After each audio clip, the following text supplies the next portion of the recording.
Friends, welcome to newspaper editorial analysis by simplified civil services. आज हम जो article discuss करेंगे वो हैं इस India sugar surplus leading to crisis. The Hindu में ये आर्टिकल आया हुआ है। नेक्स्ट जो आर्टिकल हम डिस्कस करेंगे वो है IT import curbs, licence Raj और मेक इन इंडिया। ये लाइव इवेंट के फ्रंट पेज पे आया हुआ है। उसके बाद हिंदू का आर्टिकल आया हुआ है Meta block Canada access to news report. इसके बारे में डिटेल में चर्चा की जाएगी। और why India must mind the consumer credit trap, ये लाइव मिनट का आर्टिकल है। ठीक है, नेक्स्ट जो हम बात करेंगे, जो फर्स्ट आर्टिकल जिसको हम डिस्कस करेंगे वो है इस India sugar surplus leading to crisis. ठीक है, तो जो आर्टिकल हाईलाइट किया है इसमें unsustainable practice of sugar cane production which lead to depletion of ground water resources and create crisis in future. ठीक है, तो इंडिया क्या है, टॉप प्रोड्यूसर बन गया है इसका, शुगर केन का। और सेकंड है ना, सेकंड नंबर पे क्या है, एक्सपोर्टर है। फर्स्ट नंबर पे एक्सपोर्टर कौन है, ब्राज़ील। ठीक है, तो इंडिया क्या कर रहा है, जो अपने जो रिसोर्सेज हैं उसको एक्सटेंसिवली यूज़ कर रहा है शुगर केन प्रोडक्शन में, जिसके कारण क्या हो रहा है, पोटेंशियल क्राइसिस जो है फ्यूचर के लिए तैयार हो रहा है। क्या हो रहा है कि जो मेन जो हमारा ग्राउंड वाटर है वो बहुत तेज़ी से डिप्लीशन हो रहा है। ठीक है, तो सबसे पहले हम स्टैटिक पोर्शन इसके बारे में पढ़ लेते हैं कि आखिर शुगर केन कल्टिवेट कैसे होता है, किस कंडीशंस में होता है। तो टेम्परेचर लगभग कितना चाहिए, 21 से 27 डिग्री और ह्यूमिड क्लाइमेट की ज़रूरत है।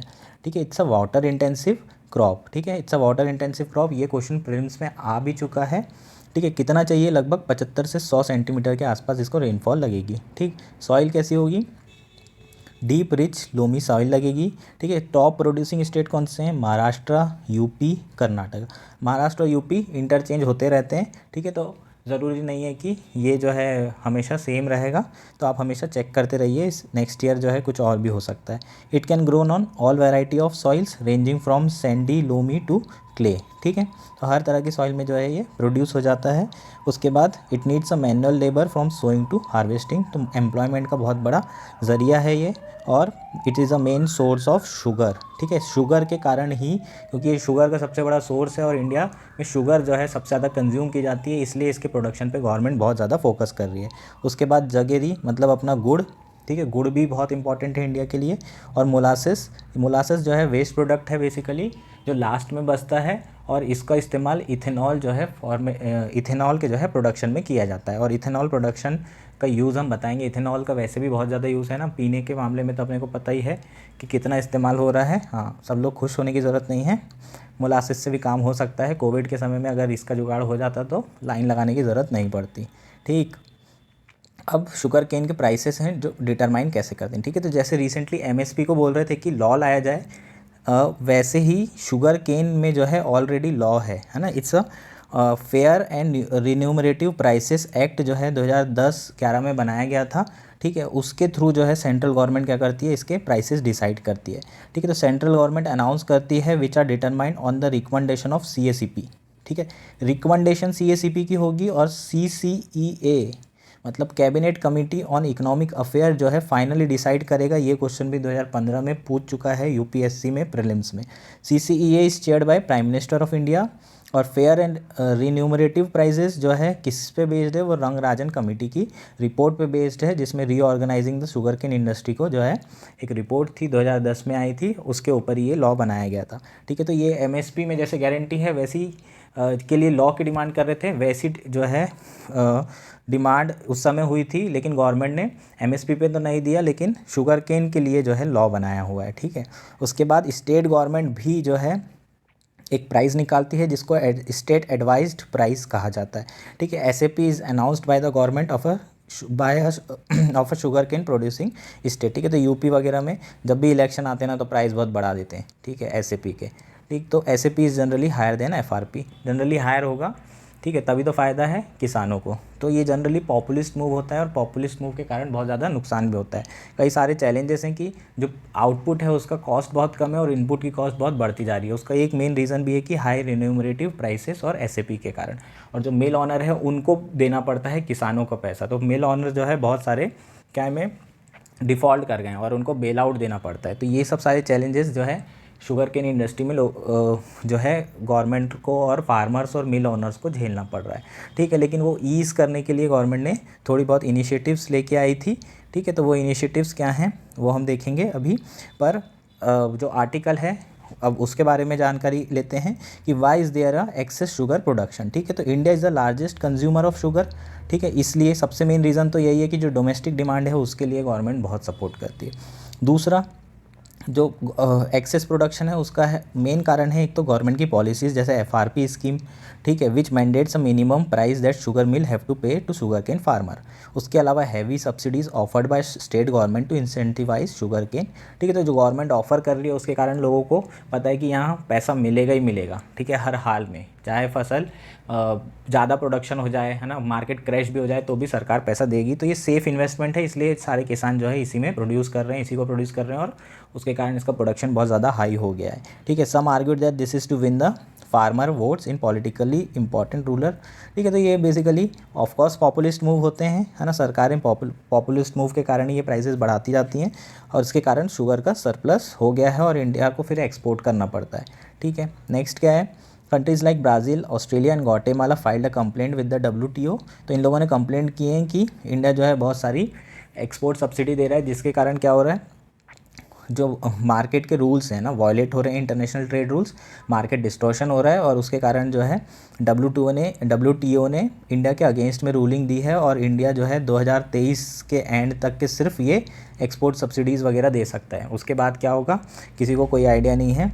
ठीक है, इंडिया ने जो है क्या एफ़र्ट्स लगाए हैं जो क्राइसिस है उसको सॉल्व करने के लिए। गवर्नमेंट ने बेसिकली जो मील वर्कर हैं उनकी प्रॉब्लम सॉल्व करने के लिए और दूसरा गवर्नमेंट के हैवी इंपोर्ट जो ऑयल का है उसको कम करने के लिए क्या किया था, इथेनॉल ब्लेंडिंग प्रोग्राम चालू किया था 2002 में, जो कि 5% मिक्स से चालू हुआ था और अब टारगेट 20% हो गया है 2025 तक। ठीक है, उसके बाद ये प्रोग्राम जो है काफ़ी तेज़ी से बढ़ रहा है। तो क्या होता है, जो भी एक्सेस प्रोडक्शन होता है उसको मोलासेस वगैरह और जितना एक्सेस प्रोडक्शन होता है उसको डाइवर्ट करके इथेनॉल में कन्वर्ट कर दिया जा रहा है। समझ में आया क्या? नेक्स्ट है आपका कि how does excessive sugar cane impact ground water. ठीक है, तो शुगर केन कैसे ग्राउंड वाटर का इम्पैक्ट कर रहा है। जितने भी शुगर केन है basically it's a water intensive cultivation, it require 3000 mm of rainfall but top producing states get 1000 and 1200 mm, relying heavily on ground water from confined aquifer. ठीक है, तो बेसिकली 3000 mm के पानी की ज़रूरत होती है इसको प्रोड्यूस करने के लिए और जहाँ जहाँ प्रोड्यूस हो रहे हैं वहाँ पर 1200 mm तक का पानी आ रहा है। तो फिर सारा का सारा रिलाई काय में करेंगे, बेसिकली ग्राउंड वाटर पे करेंगे। तो 100 kg अगर शुगर बनाना है तो उसके लिए लगभग कितना पानी लगता है, 2 लाख लीटर, है ना, बहुत पानी लगता है। आप जो शक्कर खा रहे हैं, है ना, तो शक्कर कम खाइए ताकि जो है एक तो आपको हेल्थ के इश्यूज़ भी ना हो, डायबिटीज़ जैसे, और इतना ज़्यादा पानी भी बर्बाद ना हो। ठीक है, थोड़ा कम करेंगे तो फ़ायदा रहेगा। ठीक, और raising concerns as a this states are already drought prone. ठीक है, तो महाराष्ट्र वैसे ही, महाराष्ट्र का बहुत बड़ा रीजन जो है ना, विदर्भा, मराठवाड़ा, यहाँ पर बहुत सूखा पड़ता है। तो वैसे ही ड्रॉट प्रोन स्टेट्स हैं और वहाँ पर यही सब प्रोडक्शन हो रहा है। समझ में आ रहा है क्या? ठीक, तो इसके कारण ग्राउंड वाटर इश्यूज़ जो है बढ़ रहे हैं। ठीक है, पंजाब में भी वीट के प्रोडक्शन के लिए बहुत ज़्यादा डिप्लीशन हुआ था।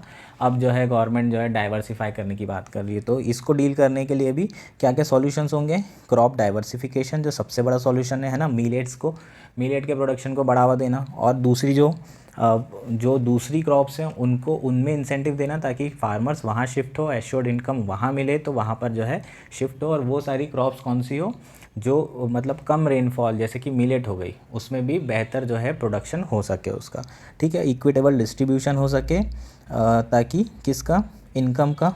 ठीक है, और मोनोकल्चर ख़त्म हो सके। मोनोकल्चर भी सही नहीं है क्योंकि अगर क्रॉप में कुछ भी लगा कीड़ा वीड़ा और पूरी की पूरी क्रॉप ख़राब हो जाती है, इसलिए डाइवर्सिफिकेशन बहुत ज़्यादा ज़रूरी है। दूसरा क्या है कि एनवायरमेंटली रिस्पॉन्सिबल कल्टीवेशन प्रैक्टिस को बढ़ावा देने की ज़रूरत है। ठीक है, तो ड्रिप इरीगेशन गवर्नमेंट जो है बहुत फोकस कर रही है, सब्सिडी दे रही है और इसको बढ़ावा देने की आवश्यकता है, प्रॉपर इम्प्लीमेंटेशन की ज़रूरत है।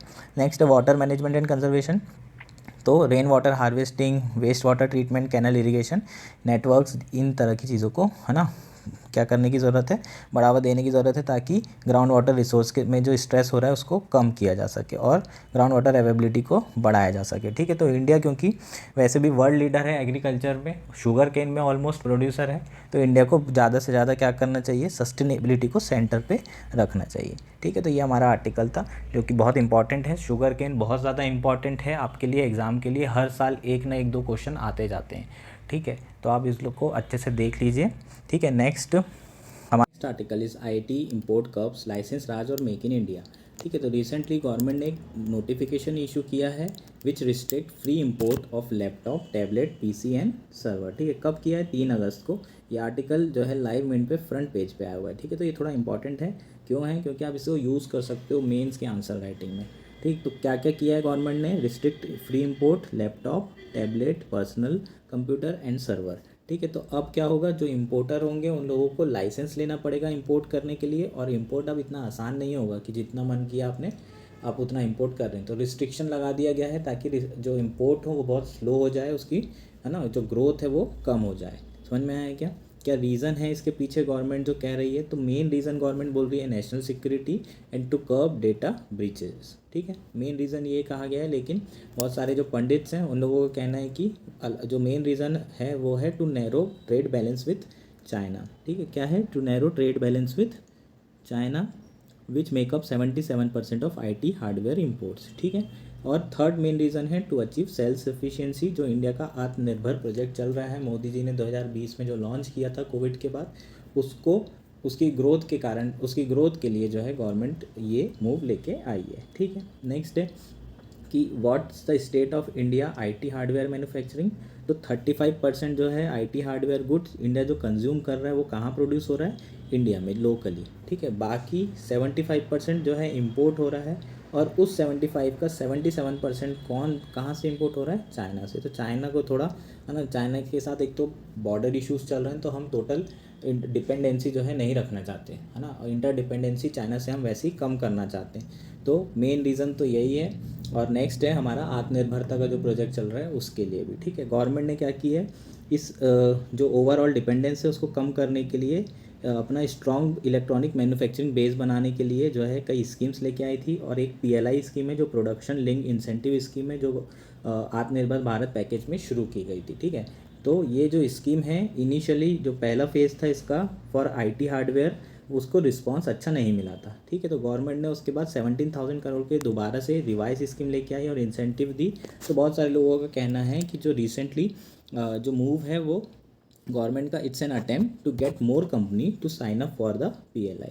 ठीक है, तो जो रिसेंटली जो मूव है वो उसके बारे में अगर बात करें तो बहुत सारे लोग इसको क्रिटिसाइज़ कर रहे हैं कि ये लाइसेंस राज दोबारा लाने की बात है, क्योंकि 1991 के बाद से फर्स्ट टाइम जो है लाइसेंस वापस आए हैं। ठीक है, और बहुत सारे लोग बोल रहे हैं कि इंडिया को ग्लोबल वैल्यू चेन का पार्ट बनने की ज़रूरत है, सब कुछ जो है प्रोड्यूस करने की ज़रूरत नहीं है, और वो पॉसिबल भी नहीं है। Self sufficiency, self reliance possibility बहुत कम होगी। इंडिया को ज़्यादा से ज़्यादा जो ग्लोबल वैल्यू चेन है उसका पार्ट बनने की ज़रूरत है, लेकिन at the same time China के ऊपर डिपेंडेंसी कम करना भी इंडिया के लिए बहुत इंपॉर्टेंट है। ठीक है, इससे जो है कंप्यूटर के प्राइस बढ़ेंगे, बिल्कुल बढ़ेंगे, क्योंकि जब नोटिफिकेशन आया था तो डेट नहीं बताई गई थी कि कब से होगा, बाद में 1 नवंबर कर दिया गया। तो 31 अक्टूबर तक के फ्री इंपोर्ट होंगे, उसके बाद से लाइसेंस लगेगा। ठीक है, तो नेक्स्ट क्या है कि क्योस हो गया था, क्योंकि जो कस्टम ऑफिशियल थे उन लोग क्या कर रहे थे, जितने भी जो है इंपोर्ट्स थे उसको होल्ड करने लगे थे। ठीक है, इससे बिल्कुल जो कॉस्ट होगी वो बढ़ जाएगी, क्योंकि जो इंपोर्ट करने की जो प्रोसेस है वो कम्बरसम हो जाएगी, उसके कारण घूस देना और वो सब चीज़ें होने चालू हो जाएगी, और वापस कॉस्ट जो है ना, कॉम्पिटिटिवनेस कम हो जाएगी और कॉस्ट बढ़ेगी। तो अगर आपको कुछ लेना है लैपटॉप रिलेटेड चीज़ें तो 1 नवंबर के पहले ले लीजिए, आपके लिए वही बेनिफिशियल रहेगा। ठीक है, हमारा नेक्स्ट आर्टिकल है Y India must mind the consumer credit trap. ठीक है, तो रिसेंटली क्या हुआ है, एक आर्टिकल आया है ये लाइव मिनट पे। ठीक है, तो थोड़ा सा इम्पॉर्टेंट इसलिए है ये क्योंकि जनरली UPSC में प्रीलिम्स में ना डेटाबेस क्वेश्चन आ रहे हैं। ठीक है, तो डेटाबेस क्वेश्चन आ रहे हैं कि क्रेडिट कहाँ जा रहा है, तो क्रेडिट का शेयर कहाँ पर है। ठीक है, तो रिसेंटली RBI ने एक अपनी जो रिपोर्ट पब्लिश की थी उससे जो है ये आर्टिकल आया हुआ है। ठीक है, तो क्या कह रहा है कि बिटवीन मार्च 2014 से अभी रिसेंटली मार्च तक है ना 2023 तक के जो बैंक का जो लोन है ना NPA है वो बहुत कम हो गया है, और 3.5 के आसपास पहुंच गया, जो कि मिनिमम है 2014 से। ठीक है, तो पहला डेटा एक तो ये है कि जो हमारा वो है NPA वो क्या हो गया, मिनिमम हो गया। ठीक है, ये फ़ोटो भी दी हुई है प्रॉपरली, आपका जो ग्रॉस NPA है वो यहाँ पर मैक्सिमम होता है, और अभी 3.9 के आसपास हो गया है वापस 2014 के से, मतलब यहाँ पर 2014 से बढ़ना चालू हुआ था, 2018-19 में मैक्सिमम, और फिर अब कम हो चुका है। ठीक है, नेक्स्ट है कि इसी बीच में जो कंज्यूमर लोन का जो शेयर है वो 18 से 32% जो है पहुंच गया है। मतलब जितना बैंक लोन जो है बैंक लोन्स दे रहा है उसमें जो शेयर है कंज्यूमर का वो कितना है 32% हो गया है। इसको बोलते हैं कंज्यूमराइजेशन ऑफ क्रेडिट। इस फेनोमेना को क्या बोलते हैं कि मैक्सिमम लोन जो है गवर्नमेंट बैंक्स कहाँ दे रही है, अपने कंज्यूमर्स को दे रही है, कंज्यूमर्स को लोन दे रही है। कंज्यूमर क्यों लोन लेते हैं? बेसिकली होम लोन होते हैं, ठीक है, होम लोन लिया जाता है, कार लोन्स होते हैं। तो जितने भी कंज्यूमर हैं वो होम लोन, कार लोन, इस पे लोन ले रहे हैं और ये अच्छी बात है। अच्छी बात ये है क्योंकि जैसे कि लोन लोगे तो क्या होगा, घर बनाओगे तो डिमांड किसकी होगी? Cement, labour, employment. Demand generate होगी, डिमांड होगी तो इंडस्ट्री में है ना प्रोडक्शन बढ़ेगा तो वहाँ पर एम्प्लॉयमेंट बढ़ेगा तो वो लोग लोन लेंगे प्रोडक्शन एक्सपांशन के लिए, और इस तरीके से पूरी साइकिल शुरू होती है। तो होम लोन भी बहुत ज़रूरी है ना। ये भी एक इम्पॉर्टेंट फैक्टर है ग्रोथ को जो है इंसेंटिवाइज करने का, ग्रोथ को इम्प्रूव करने का, ठीक है। नेक्स्ट क्या है कि तो प्रॉब्लम है वो है कि हमारे जो प्राइवेट सेक्टर है ना, प्राइवेट सेक्टर वो इन्वेस्टमेंट नहीं कर रहा है और लोन नहीं ले रहा है। तो ये हमारे लिए चिंता की भी बात है कि जितना भी हमारा जीडीपी है वो कंजम्पशन बेस्ड जीडीपी है, इन्वेस्टमेंट बहुत कम हो रही है और यही जो है चिंता का विषय बना हुआ है। बार बार जो है गवर्नमेंट बोल रही है कि एनिमल स्पिरिट दिखाओ, मतलब थोड़ा रिस्क लो और इन्वेस्टमेंट करो ताकि ग्रोथ जो है बढ़ सके, ठीक है। बहुत सारे लोगों का कहना है कि रिटेल जो क्रेडिट है वो कि बहुत सेफ बेट मानते हैं बैंक वाले, ठीक है। क्यों? क्योंकि जनरली क्या होता है कि अपने यहाँ जो जितने भी लोन लेने वाले ना वो लोन भरने के लिए, जो छोटे मिडिल क्लास लोग हैं वही लोन लेते हैं होम लोन, और वो लोन भरने के लिए है ना अपना जो स्पेंडिंग है वो कम कर देते हैं। लेकिन जो रईस लोग होते हैं विजय माल्या जैसे, वो अपनी लाइफस्टाइल जीना ख़त्म नहीं करते, वो उतना ही पैसा उसमें खर्चा कर रहे हैं लेकिन लोन दिए बिना देश छोड़ के भाग जाते हैं, ठीक है। अपने यहाँ क्या छोटे लोगों को सोशल स्टेटस और इन सब चीज़ों का बड़ा डर रहता है, इज्जत की बड़ी फिक्र होती है। अगर कल को बैंक वाला आ गया और चिल्ला दिया तो उतने में ही सदमा लग जाता है। फार्मर सुसाइड क्यों होते हैं? इसलिए तो होते हैं क्योंकि उन लोग जो है लोन नहीं चुका पाते और मर जाते हैं, और यहाँ रईस लोग जो है ना लोन देते ही नहीं हैं। 7-7 करोड़ का लोन पड़ा हुआ है और देश छोड़ के भाग जा रहे हैं, कांड करके निकल ले रहे हैं, ठीक है।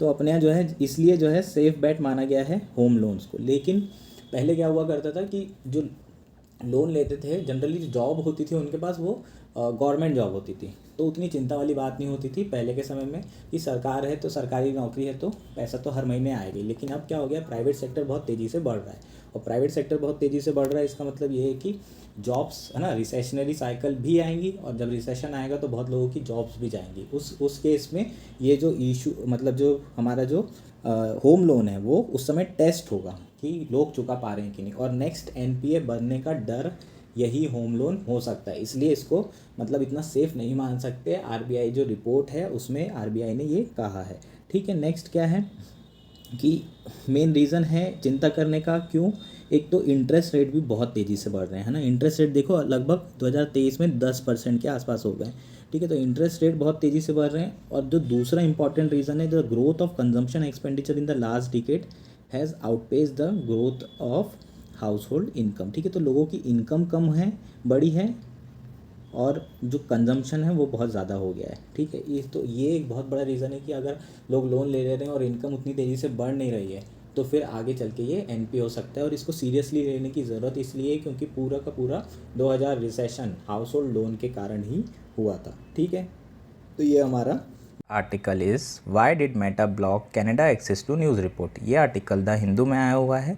बेसिकली इसमें मेटा ने अनाउंस किया है कि कनाडा यूज़र्स को फेसबुक प्लेटफॉर्म पे न्यूज़ पोस्ट करने और एक्सेस करने पे रोक लगा देंगे। ऐसा इसलिए किया गया है क्योंकि कनाडा गवर्नमेंट ने रिसेंटली एक एक्ट पास किया जिसका नाम है ऑनलाइन न्यूज़ एक्ट, जो कि digital players such as Meta और गूगल को फोर्स कर रहा है कि जो पब्लिशर हैं, जो कंटेंट बनाते हैं, उनको रेवेन्यू या तो शेयर किया जा सके उनके साथ या उन्हें कुछ पैसा दिया जाए, ठीक है। तो ऐसा क्यों कर रही है गवर्नमेंट? उसके पीछे रीज़न है कि जो सारा का सारा रेवेन्यू है वो शिफ्ट कहाँ हो गया है, जो बड़े बड़े डिजिटल जो जायंट्स हैं फेसबुक और मेटा, ठीक है। तो और लोकल जो इंडस्ट्री है जो कंटेंट क्रिएट कर रही है उन लोगों को पैसा नहीं मिल रहा है, ठीक। तो मैं आपको बताता हूँ कि फंडिंग रेवेन्यू आ कैसे रहा है फेसबुक को, है ना। तो सबसे पहले फेसबुक को कैसे पैसा आ रहा है, जैसे कि हम अपना दिन भर जो है अगर अपन ने कुछ अच्छी मिनिस्ट्री की साइट करके लाइक करके रखें तो हम ज़्यादा से ज़्यादा क्या करेंगे, फेसबुक पे जाएंगे और वहाँ पर जो भी न्यूज़ आएगी, जो भी अपने न्यूज़पेपर है, वो सब न्यूज़ को लाइक करेंगे, शेयर्स करेंगे, है ना, लोगों से शेयर करेंगे। और मैक्सिमम टाइम कहाँ बैठे रहेंगे, फेसबुक पे। जब मैं फेसबुक पे बैठे रहोगे तो डेटा यूज़ करोगे तो इनको रेवेन्यू मिलेगा, पहला। दूसरा जब आप जाते हो और फेसबुक पे बैठ के शेयर करते हो और दूसरे लोगों को भेजते हो, तो ये सब में क्या होता है, ठीक है, उस प्लेटफॉर्म पे जो साइट्स आप यूज़ कर रहे हो उस पर ट्रैफिक बनता है, और ट्रैफिक बनेगा तो क्या होगा, एडवर्टाइजमेंट। ट्रैफिक बनेगा तो लोग मोनेटाइज़ करेंगे इसको, है ना। मोनेटाइज़ कैसे करेंगे, एडवर्टाइजमेंट के थ्रू। तो सारा का सारा जो एडवर्टाइजमेंट जो शिफ्ट कहाँ हो गया है, वो डिजिटल प्लेटफॉर्म पे हो गया है। अब जो मेन कंटेंट बना रहे हैं वो जो न्यूज़पेपर होते हैं वो बेसिकली चलते कैसे हैं, उन्हें तो रेवेन्यू जो एडवर्टाइजमेंट होती है उसी से मिलता है ना। वो 2 4 5 रुपए के न्यूज़पेपर में थोड़ी पैसा कमाते हैं। तो जो एडवर्टाइजमेंट है वो कहाँ शिफ्ट हो गया, पूरा का पूरा डिजिटल में। क्यों, क्योंकि सारा का सारा डिमांड कहाँ शिफ्ट हो गई है, डिजिटल में। अब हम लोग जनरली मोबाइल में ऐप यूज़ कर लेते हैं न्यूज़पेपर पढ़ने के लिए, ख़रीदता कौन है ना। आईपैड लोगों ने ले रखा है और सारा का सारा टाइम फेसबुक चलाते हैं, इंस्टाग्राम चलाते हैं, और वही अपना जनरल नॉलेज बन गया है ना। अगर ज़्यादा चलाओगे तो फिर दिक्कत भी हो जाएगी, ठीक। फिर मेम शेयर करना चालू कर देते हैं लोग, ठीक। तो मेम को छोड़ के अगर आप न्यूज़ पढ़ रहे हैं तो ठीक है, लेकिन अगर आप न्यूज़ डायरेक्टली पढ़ रहे हैं तो ज़्यादा फ़ायदा होगा किसको, जो लोकल प्रोड्यूसर है ना। ये जाइंट क्या है, ये तो सिर्फ न्यूज़ शेयर कर रहे हैं, ठीक है। न्यूज़ बना कौन रहा है, जो लोकल रिपोर्टर है। अगर local reporter, news local industry ख़त्म हो जाएगी तो न्यूज़ बनेगी नहीं, है ना, और अनएम्प्लॉयमेंट और इतनी सारे इश्यूज़ आ जाएंगे। तो इन्हीं सब प्रॉब्लम को डील करने के लिए गवर्नमेंट क्या कर रही है, जो बहुत सारी गवर्नमेंट, एक कनाडा गवर्नमेंट ने अभी जो एक्ट लाया है, इसके पहले ऑस्ट्रेलिया गवर्नमेंट ने लाया था, यूरोप में भी यही चल रहा है। तो ये सब जगह सारी ये प्रॉब्लम को डील करने के लिए एक्ट लाया जा रहा है, ठीक है।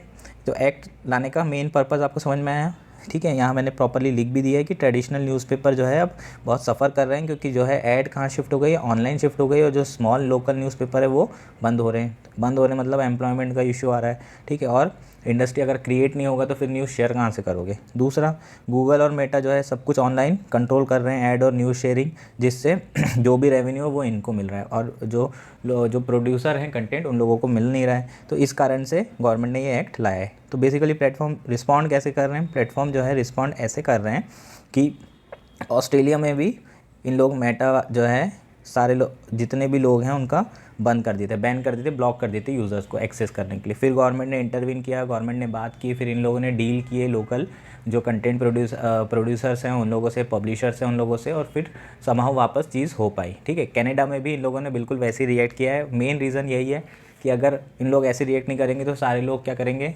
सबके साथ इनको रेवेन्यू शेयर करना पड़ेगा, और पैसा, है ना, शेयर करना तो किसी को अच्छा नहीं लगता है। तो इस तरीके से बेसिकली ये मेन न्यूज़ थी अपनी। और जो अपने लिए इम्पॉर्टेंट है वो इसमें ये है कि do you think India also need this kind of law to protect their local newspaper and original content creator. तो इंडिया के लिए ये कितना इंपॉर्टेंट है और इस तरह का लॉ लेके आना चाहिए, उसके प्रॉस क्या होंगे, कॉन्स क्या होंगे, इन सब के बारे में आप देख सकते हैं। आर्टिकल यहीं ख़त्म होते हैं। और फ्रेंड्स, हम लोग काफ़ी जो है ट्राई कर रहे हैं कि आपको प्रिसाइज कंटेंट दिया जा सके, और कई सारे न्यूज़पेपर के कंटेंट को हम लोग पढ़ के आपको देने की कोशिश कर रहे हैं। तो प्लीज़ अगर आपको अच्छा लग रहा है तो आप लोग प्लीज़ लाइक करिए, शेयर करिए, सब्सक्राइब करिए, और आप हम नेक्स्ट डे फिर से आर्टिकल लेके आएंगे। Thank you and have a nice day.